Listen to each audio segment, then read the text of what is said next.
Even without TikTok, it's impossible to avoid hearing about the same romance books over and over again. So for this week's video, I decided I'd pick up 3 of those books, read them, review them, and rate them for you guys so that you can determine whether or not you want to give them a chance. It's time to go to the library to pick up my books. I have 4 books on hold. Say You'll Remember Me by Abby Jimenez. A heartfelt, grumpy sunshine romance about memory, long distance, and love that refuses to fade. Heartless Hunter by Kristen Cicerelli. An undercover witch and a hunter sworn to kill her get caught in a dangerous attraction. Icebreaker by Hannah Grace. A sassy figure skater and a golden retriever hockey player are forced to share a skating rink. And way too much chemistry. Butcher and Blackbird by Brynn Weaver. A dark romance where 2 morally gray serial killers cross paths and fall into something twisted yet tender. Let's go to the library. Do you guys remember the pumpkin from my last video? This is bro now. Hi. Why is he low-key so cute?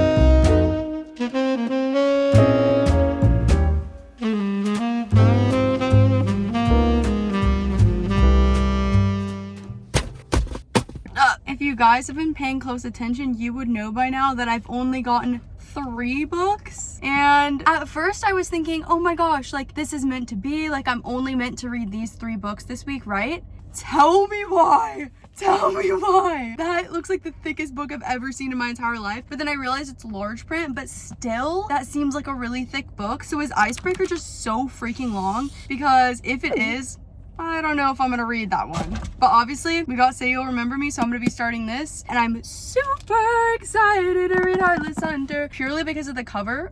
Like, look how beautiful. And because of all the hype, obviously. But I really don't know anything about any of these books. I love going into books blind. Like, the only thing I know about this book is there's like a scene in the car and it's like really smutty, I think. But I'm open to that if it's a good book. Like, if the plot line is strong, if the characters were executed well, then I'm okay with that. But if not, I'm gonna be ranting about this book. So yeah, I got to pick up these 3 books. I'm super happy about it, but I realized that Butcher and Blackbird, which is the 4th book that I picked up, is still in transit. So I'm assuming it'll be here by tomorrow, but obviously I don't need it right now because we have plenty of books to read in the meantime. Oh!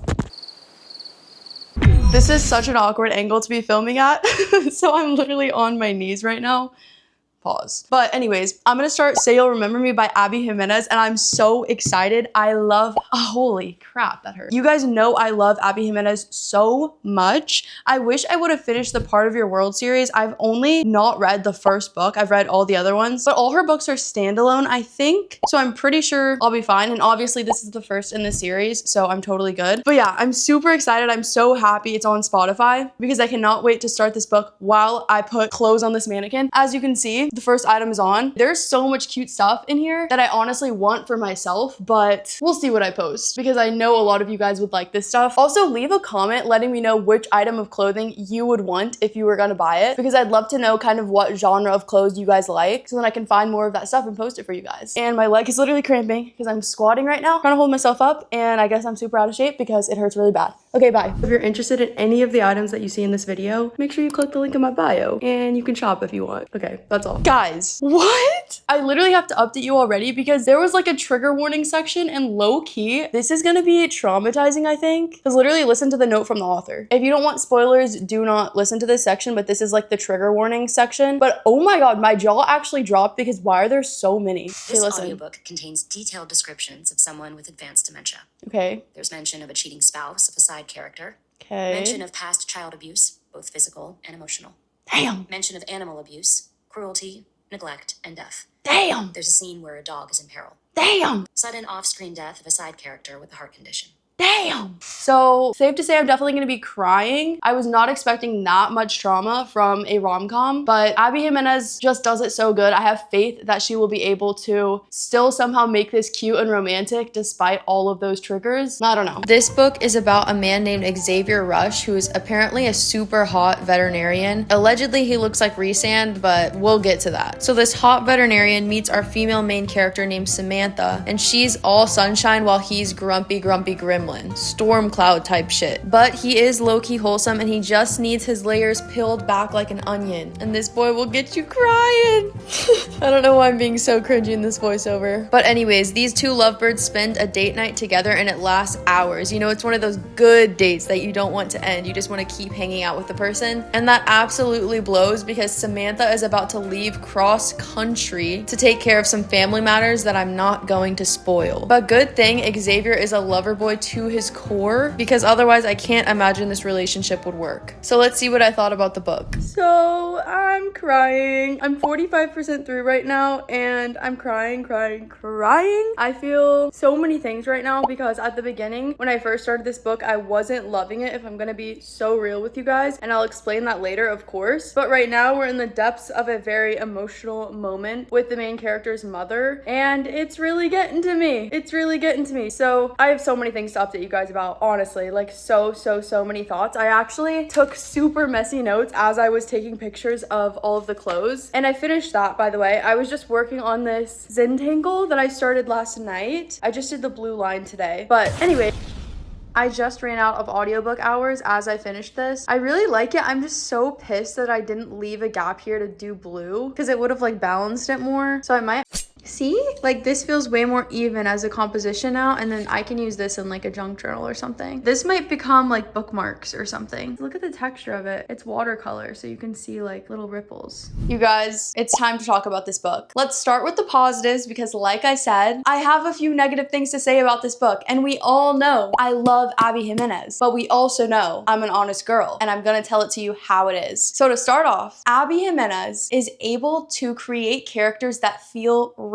These people feel like real life human beings that she's describing. She always makes sure to pay attention to a backstory that dictates the way that they move in the present, and that is so indicative of somebody that truly cares about the characters that she's writing about. She's made these people feel complex in a way that's so relatable because their circumstances influence their reality and the way that they perceive the world. Xavier is a very broody, mysterious MMC who doesn't give a lot away, who doesn't smile very often, and at the beginning we're kind of thrown off by this, but as we learn more about his backstory, it becomes very obvious why he is the way he is. And that's so impressive. And the same thing seems to be true for Samantha's life as well. And for that reason, Abby Jimenez is a great, talented author. However, as you guys know, I've been listening to the audiobook and I've been taking notes about things that I didn't like, and we have a few pages of notes to get through. First of all, this is a little tiny petty thing, but every woman in the book keeps comparing Xavier to Rhysand from ACOTAR. Why are we doing that? Why are we doing that? That's so cringy. It happened 4 times and I'm halfway through the book. Don't love that. Actually really hate that. Why are we talking about Rhysand, a fictional character from another book that I don't even think is that hot? Like, why are we? No, please, let's not do that. This is my main gripe though. It's honestly paining me to even like have to say this. This book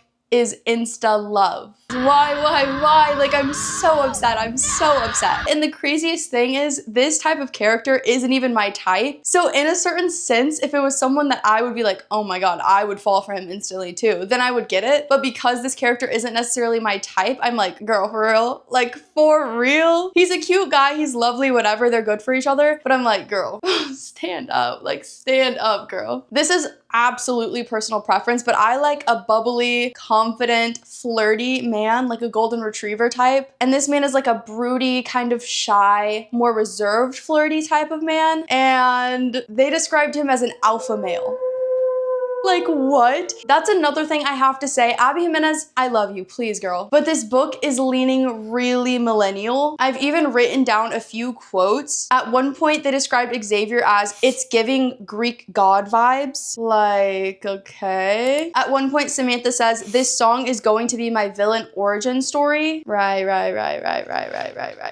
There have just been a few too many millennial moments in this book for me to simply dismiss it like I was able to do in Yours Truly or Just for the Summer or even The Situationship. Those books I seem to enjoy a lot more because it didn't seem like the author was trying super hard to appeal to the audience. It just felt like she was writing what was true of her reality and what was true to her heart and just expressing that to her audience. But truthfully, regardless of the TikTok lingo, the thing that is bothering me the most about this book is the insta-love aspect. I might have to put a spoiler border around the screen for these moments, but within 5 minutes of Samantha meeting Xavier's best friend group for the first time ever. Xavier pulls Samantha off to the side to talk to her, and she literally finds it cute that his best friends are so obsessed with him that they would show up to this place of his first date. And he literally says, I think they're more obsessed with you, talking about his friends and their obsession with Samantha. Someone they don't know. Why would they be obsessed with her? They don't know who she is. Along the same lines, they seem to be liking each other way too quickly. It's been, I kid you not, like 4 max instances of them interacting, like being in each other's proximity, and they're already dating. Like he literally just called her up and asked, do you want to be my girlfriend? And she said, yeah. Like, what? And then also him asking her on a date in the first place was her coming to the vet for the second time. And then he was literally like, when do you want to go on a date? Like, when can I pick you up? And she was like, oh, this time, like, come over or whatever. Like,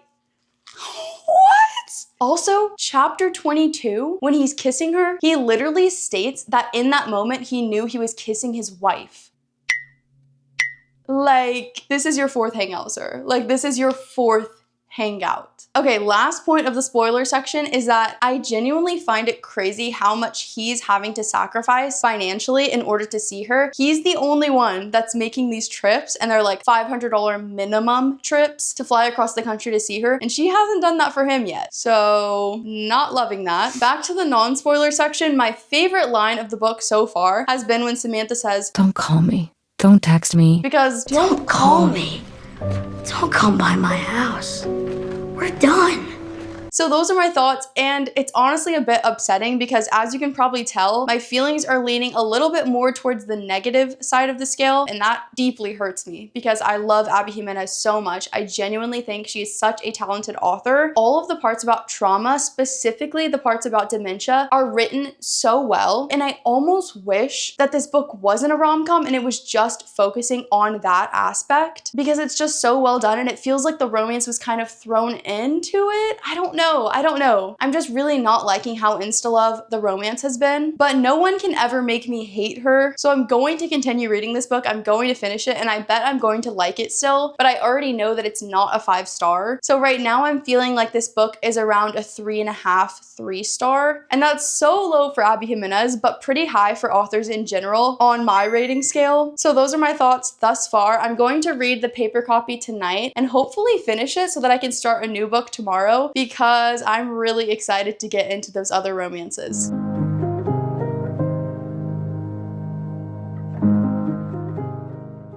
I'm so pale. That's actually crazy. I'm blending into the wall. Okay, anyways, I'm now 70% through the book. I just wanted to update you guys that I am liking it a little bit more than I was before. Their relationship is starting to grow on me, not in a 5-star sense in any regard. And honestly, I think I'm just accepting that they're in love. I'm not necessarily super happy about how quick it's all happened, but it's growing on me a bit. So much so that I actually marked something that Xavier said because I liked it so much. He said, "It's weird knowing what's going to be in your end-of-life montage as it's happening. But I already knew when my life flashed before my eyes, the best parts of it were going to be about her." That's really cute. I like that a lot. So I just got to chapter 33, so I have about 100 pages left, and I have an hour and a half to read, so I might be able to finish it right now on the couch. So let's see how far I get, and then I'll update you guys with my final thoughts. Right.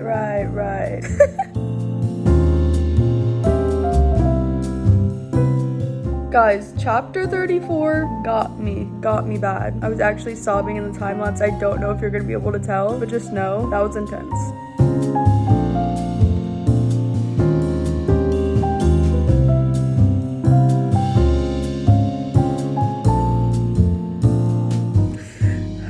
So actually, chapter 38 was way worse. So yeah.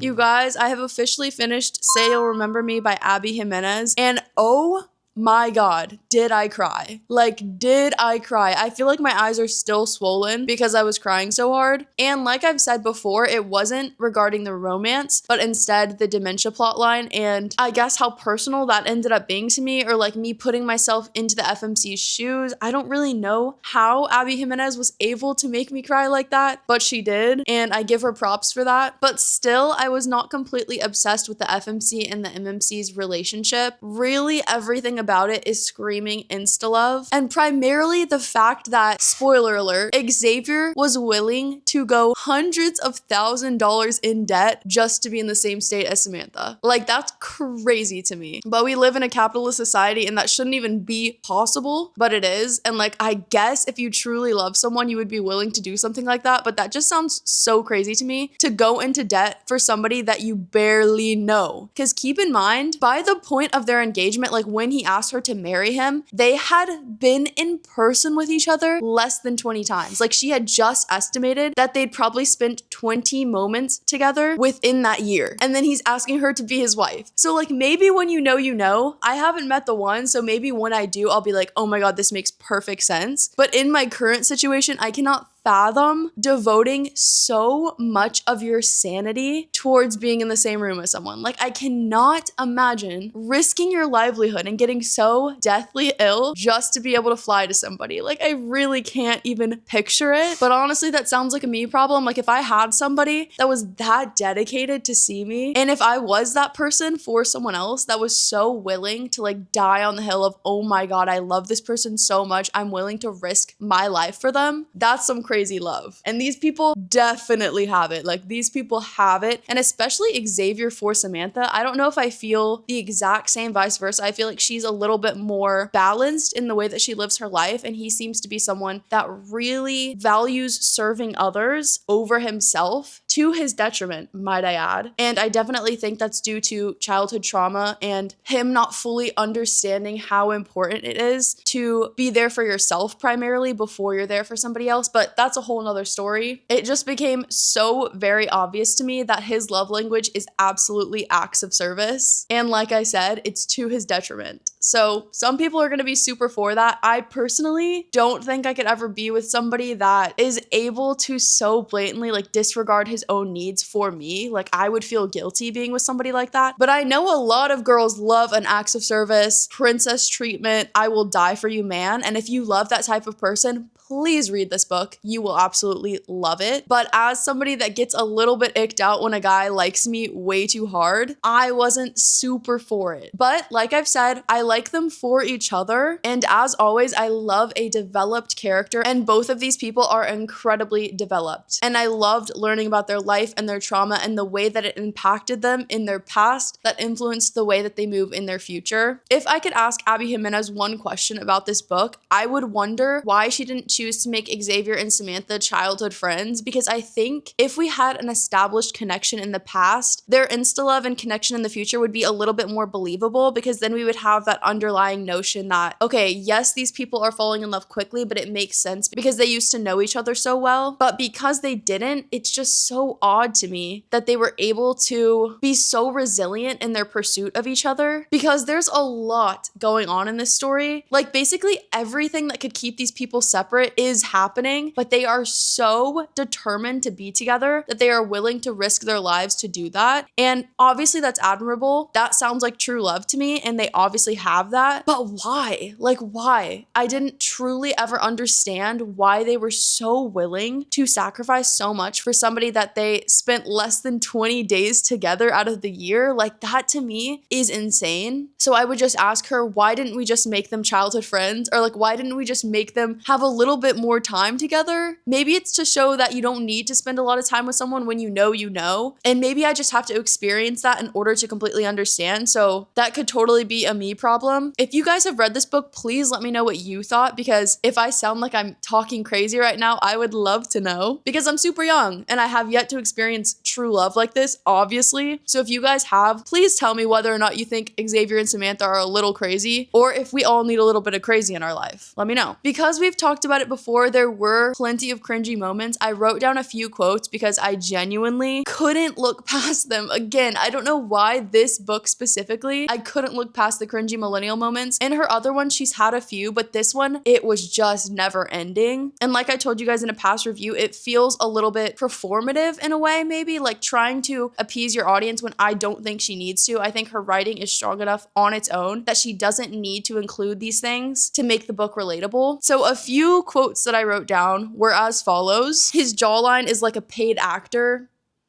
No. They understood the assignment.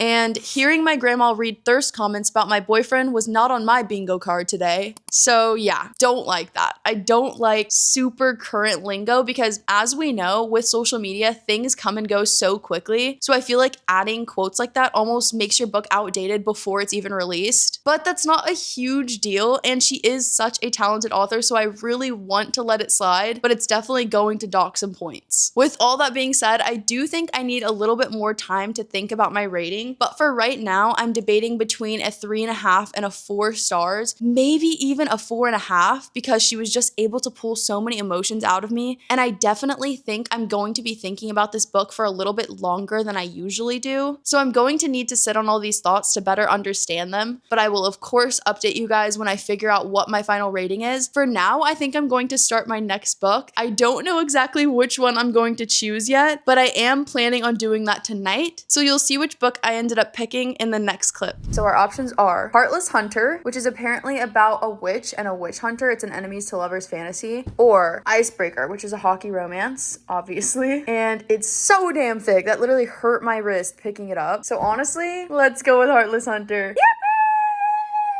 So excited and I just can't hide it, yeah. Let's begin.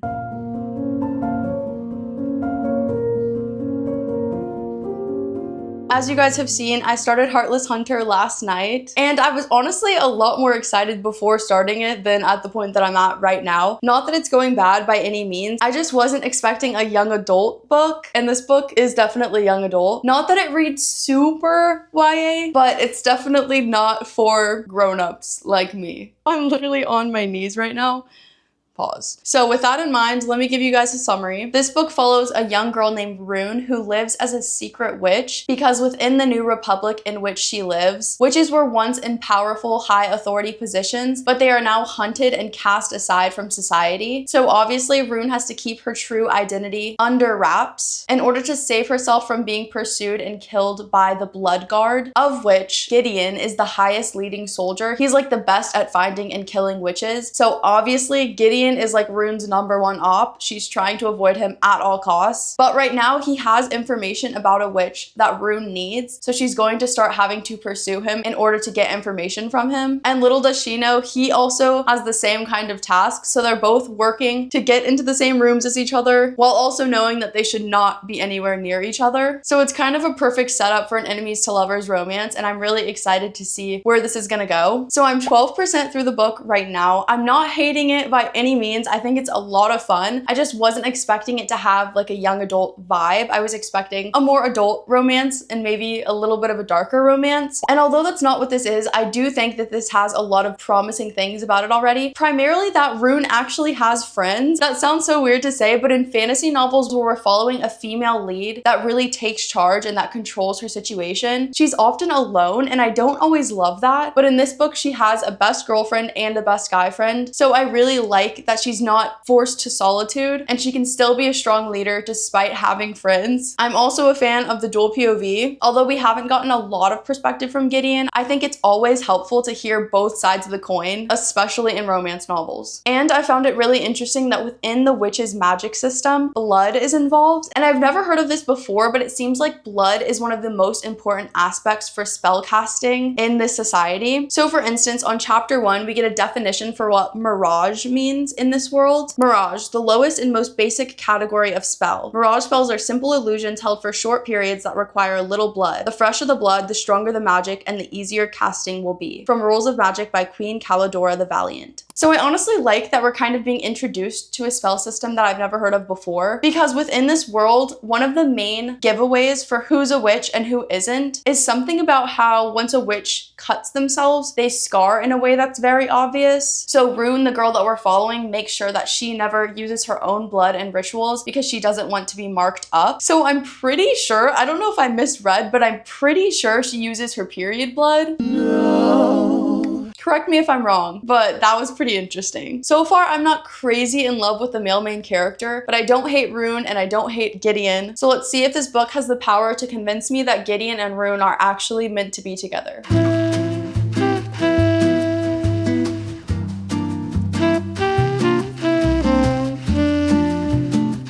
Good girl. Come on, JP. Come on. Come on, baby. Come on. on, JP. Come inside. Come inside. Come on. Come on, JP. Come on. Come on. Good girl. You guys, I'm filming outside for the first time today because it feels so good out here. Last night, a cold front came in, so it's apparently 65 right now, but it doesn't feel that cold. Yeah, it says it's 66, but it feels perfect. I love it so much. This weather literally makes me feel happy to be alive. Like, that's dramatic, but it just makes me appreciate my life so much because it looks so beautiful. But anyways, I'm 45% through Heartless Hunter, and I'm still liking the book. I'm not obsessed with it at all, but it's gotten a lot more fun, and the stakes are getting a little bit higher. There's more tension between the FMC and the MMC, so I'm excited about that, and I do think I'm going to like them, but I'm not obsessed with the main male character, which obviously you want to be if you're reading a romance, so that's a little bit upsetting, but I do imagine that I'm going to grow to like him more because we're starting to learn a little bit about his backstory, and I think it's going to be pretty traumatic from the little bits that we've learned, and obviously that's going to make me empathize with his situation and why he is the way he is. We're getting another like broody, kind of mysterious male main character, but this one is a little bit more blatantly flirty because he's obviously trying to get this girl to like him so that he can learn information about her, like I told you guys in the last update. So yeah, we're following that. I'm curious to see where this is gonna go, but I can't tell you guys too much about the plot line because I don't want to spoil it in case you guys are interested in reading it. So all you guys need to know is that I am enjoying myself, and I'm also planning to read for like 4 hours today, so we'll see how much reading I get done. Like I said, I'm 45% through now, so I could probably finish it today. I hope I can because I'm really excited to start my next book. Butcher and Blackbird is still in transit. I'm so confused what's going on. So I'm probably gonna have to read Icebreaker. And although I didn't initially want to read Icebreaker because it was so thick, maybe that's just in store for me. Because honestly, the past 2 books haven't been very smutty. And I'm honestly looking for a little bit of smut at this point. Like, this book is YA, so I'm not expecting much from it. Although there's honestly been a few scenes and a few lines that have had me like, this is a young adult book, right? Like, this is a young adult book because it was kind of graphic at one point, I think, or like just the idea that the witches have to cut themselves to get their blood seems a little bit dodgy to put in a young adult book, but what do I know? I'm not an author. What I am a little bit worried about is that usually with enemies to lovers books, the authors put so much time into making the characters hate each other that whenever the flip finally switches and they're like obsessed, it sometimes throws me off if it's not executed well. So I am a little bit worried about that, but I have faith that this author will do it well because she's been writing a story that is interesting and characters that I am invested in, although I'm not obsessed with them. So let's see what happens. That's where I'm at, and I'll update you guys as soon as I have more thoughts.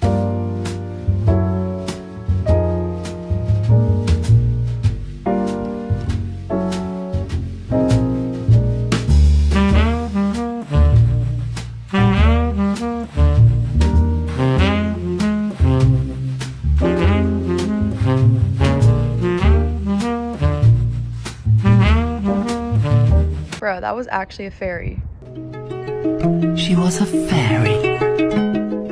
It's time for a pretty big update. I officially finished Heartless Hunter last night. I ended up liking it a lot more than I expected to, but still not obsessed with Gideon, if I'm so honest. I just really don't think I'm into like a broody, mysterious male main character. I need a golden retriever, and you know what's crazy is I'm pretty sure Icebreaker is a golden retriever, so maybe I should read this book. I needed to update you guys because Butcher and Blackbird is now available at my library, and of course, it's whenever I finally decided like I probably would like this book. So I don't know. I'm either going to read Icebreaker or Butcher and Blackbird next. Please vote in the comments which book you would recommend for me. But now back to Heartless Hunter. I had no idea that this book was going to end on a cliffhanger. I literally had no idea that this book is the precursor to Rebel Witch. Had no clue. So whenever we got to around like the 80% mark, I was so confused how the author was going to wrap it all up and get the enemies to lovers by the end. And then obviously when I reached the end, I was like, oh, she's not. So yeah, that was a little bit upsetting, but I am excited to read the next book. I already put it on hold at my library because somehow it was available. So Rebel Witch will be in my future. I don't think I'm going to make a reading vlog about it, but I will read it and then I'll update my Goodreads whenever that happens. I don't have a ton of notes to update you guys about the book, but I do have a few. I only giggled because of the male main character one time. That's like honestly disrespectful. But like I've told you guys, maybe it's because it's like the broody, mysterious guy and I'm just not into it. But honestly, this book and Say You'll Remember Me both have similar character types. And although we did get detailed backstories about both characters, the MMC and the FMC, which I loved by the way, we still don't get a lot of conversation between the protagonists. And that will always be bothersome to me. I love banter. Like I love banter. I love going back and forth, having flirty remarks. And these characters did have some, but it's nothing like what I was wanting and craving. It's not like Fourth Wing, for instance. They go back and forth and back and forth and I'm like giddy, kicking my feet, like giggling for real, in real life, like giggling at the page. This book, I didn't even smirk. I literally picked up romances this week so that I could experience the pleasure that it is to giggle at a book. But my feet weren't even kicking, so what is that? I will say that in Heartless Hunter, the author did a pretty good job at transitioning from enemies to lovers, so I didn't end up hating that transition by any means. I actually liked it quite a bit. I feel like she built the tension up enough to where it was believable that this ploy that they were holding up, that they hate each other, wasn't actually reality. And I think she did a good job circling back so that the next book starts out interesting again. So like I said, I am excited to start that next book, but it probably won't be for a while because I'm not dying to get to it. The last note that I had written down on my phone was that I was honestly surprised that this is YA again. I know I said that in the last update, but truthfully, the intimate scene between the main characters was honestly surprisingly descriptive, and also the scenes of murder and like chaos were pretty graphic. Like I'm still kind of shocked about that. I don't really know though. You guys let me know, because when I looked it up on Goodreads, it did say young adult, but I think this is a little bit more mature than typical young adult novels, which I actually really liked. That ended up being a positive instead of a negative, for me at least, because I wasn't expecting anything from the novel, if you know what I'm saying, but we got a little something. And it was good, but like I said, didn't even smirk, didn't even giggle. My feet were still. So I'm honestly really excited to start my next book. I'm gonna go to the library right now to pick up Butcher and Blackbird, and then I'm going to have to choose whether I'm going to read Butcher and Blackbird or Icebreaker for my last book for this video. And if I'm being so real with you, I truthfully have no idea which one I'm gonna pick. Maybe I'll let Orangey, my cat from the library, pick out which book I read. I feel like that's actually a perfect way to decide which book is in my future. So let's go to the library to let Orangey pick out my next book.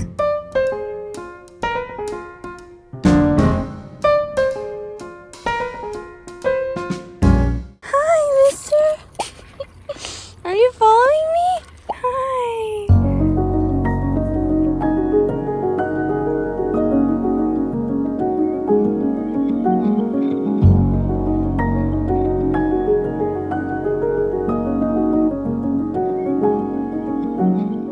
Time to choose.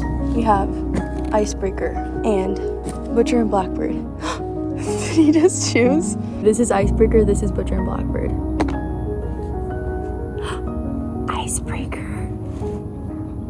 Okay, Mr. Orange. It's been decided. We're reading Icebreaker.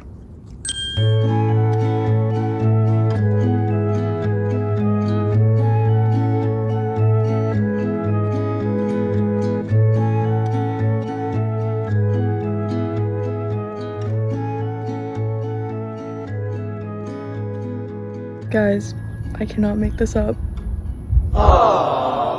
I literally love Orangey so much, and as you guys have seen, he loves me back. The feeling is mutual. Bro was literally laying on my body. He's a stray cat and he was laying on my body. Maybe I shouldn't have let him do that, but he's just so cute. I love him like I had to. But thanks to Mr. Orange, I was now able to make a decision finally regarding which book I was going to start, and as you can tell by my bookmark, Mr. Orangey chose Icebreaker. So I'm 30% through Icebreaker now, and I'm liking it quite a bit. I like that now we're following a super sunshine male main character and a grumpier female main character. I'm enjoying this male main character a lot more than the past two, because I just love a bubbly, flirty, confident boy, and that is definitely who this is. But I'm a little bit concerned because I'm only 30% through and we just got to an intimate scene. And yes, there has definitely been buildup. Like, in a way, it was justified, but it did feel a little bit like, I don't know, I just want more tension. I love tons of yearning, tension, buildup, of banter, and then we get this like release of an intimate, super connected moment that didn't necessarily feel like what this was. But I do have hope in this book, and I do think that it's just going to be a fun time regardless, even if I don't end up loving it. I think because of how easy it is to consume and because of how many characters we're getting to read about in this book, it's keeping things interesting. So not only are we following these two main characters, we're also following Stassi's best friend, whose name is Lola, and she's getting intimate with another guy on the hockey team. So it's just kind of cute that we're starting to develop a kind of found family. And I looked it up, and this is part of a series, so that does make the book a lot more interesting, because if I do like this book, I can obviously continue into the series and start developing that found family even more, which will be so much fun. So yes, I am enjoying this book, not loving it, but as you guys have seen from this video, I haven't really loved anything so far. So if you guys have suggestions for books you think I would love, leave them in the comments. I will absolutely add them to my growing TBR. It's currently at like 250 books. 250! That's crazy. This book is going good. I love Orangey so much. That's all I have to say for now. I'll see you guys when I have more thoughts.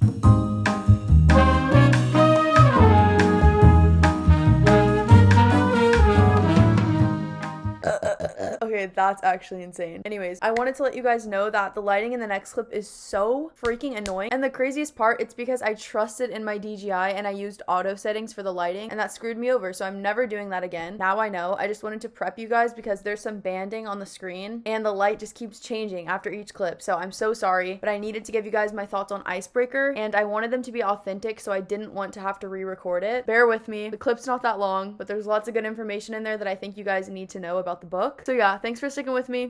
That's actually crazy. 5 in 1 clip is so crazy.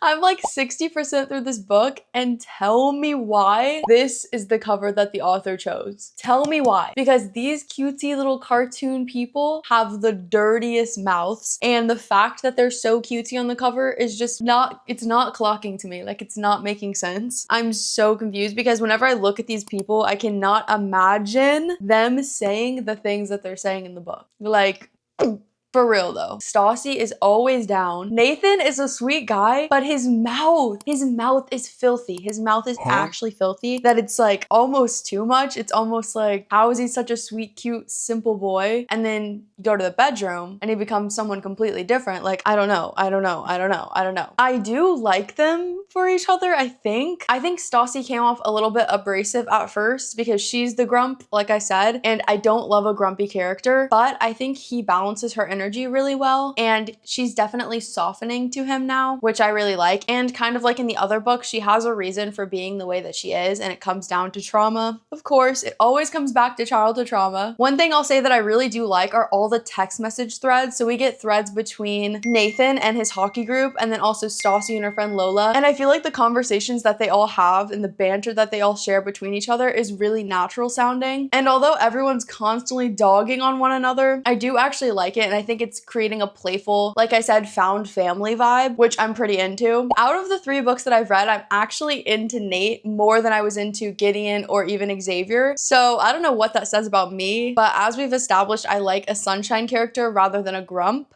I just like a confident, funny, bantery guy, and that's what Nathan is. So I'm really enjoying that aspect. Like I said, didn't love that Stassi was so grumpy, and also don't love the fact that their relationship was so sexual and graphic off rip. Like, I don't think we needed to be that intimately involved in each of the scenes. And I know that's kind of part of the charm. Like, they're starting as like hookup friends basically, and then they're developing a relationship. So it's almost like we're having to work backwards, and that's totally fine, all good. I just don't think we needed visual descriptors of every intimate moment, but I know some people like that. So to each their own. I just want to prepare you guys that this book definitely is very graphic in its descriptions, and it's not that it's bad, it's just a lot. So be prepared if you're going to pick up this book. I'm just honestly still not over the cover. Like, he looks so innocent and wholesome. Those calves are big as hell. Look at how meaty his calves are. What the hell? So I am enjoying this book. Not obsessed with it, but I honestly might like this one a little bit more than Say You'll Remember Me, maybe. I don't know. This vlog, honestly, I felt pretty like mild leaning like them, but I'm confused because we'll have to talk about this later, but I'm really struggling thinking about how to rate these books, all 3 of them, because there are aspects of them that I really like. Like I said, I really enjoy the group aspect of this, the found family, the group chats, the messaging. Like, I like all of that, and I think the story is entertaining. And this kind of reminds me of From Lukov with Love, but I like this one way more. That's probably going to be super controversial, but I didn't personally like From Lukov with Love very much, but this book I do think is fun, and I'm curious to see how it ends up. One thing I will say that since this is large print, it's so freaking annoying to read because look at how big the text is. My eyes don't skim over it very easily, so I feel like I'm reading this a lot slower than I usually am, and that's a little bit bothersome to me, but whatever. If you've read this book, let me know what you thought about the cover versus the story inside, because obviously when you're picking up a book, the cover is like the most important part, and I personally don't believe that this cover is an accurate depiction of what's inside here. That might just be coming from someone that's super interested in graphic design, but let me know what you guys thought. So yeah, I'm planning to finish this book up today and give you guys my final thoughts, and then tomorrow I will give you guys the final ratings. Right now I'm feeling 3.5, 4 star again, so we'll see where I land, and I'll update you guys as soon as I'm finished.